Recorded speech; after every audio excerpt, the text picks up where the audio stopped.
Очень интересный документ у меня сейчас в руках. Я сейчас прочитаю.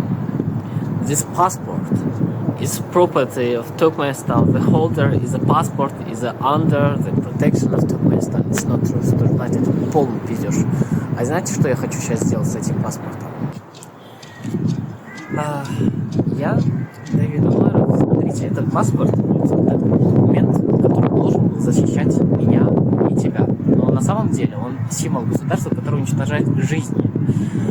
Твою жизнь твоих близких и родных. Это страна, где людей преследуют за их идентичность, да? Вот эта вот штука. Где статья 133 и 116 Уголовного кодекса используются для охоты на ЛГБТ людей. Государство, которое не заботится о своих гражданах, это чисто орган насилия. И такое государство нахрен никому не нужно. Этот документ больше не имеет для меня вообще никакого смысла. Он принадлежит государству, которое объявило войну своим гражданам, которое запрещает свободу и права человека. И вместо защиты этот паспорт превращает меня и тебя, в том числе, харамом и недостойной жизни.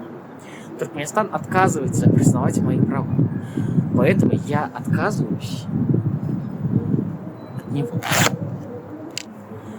Я не хочу, чтобы этот кусок бумаги определял мою жизнь. Я не гражданин диктатуры, чекистов во главе маниакалов. Я свободный человек. Очнитесь. Обратите внимание к преступлениям государства, МВД, МИД, Меджлиса. Статья 133 и 116 Уголовного кодекса должны быть отменены.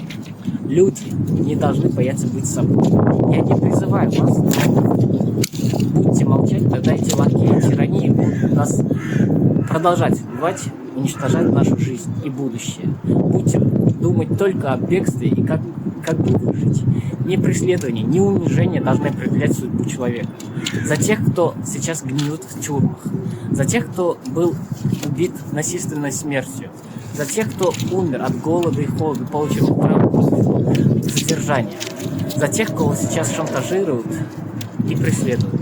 За тех, кто думал, что они недостойны жизни. За тех, у кого этого гнилая система сломала жизнь.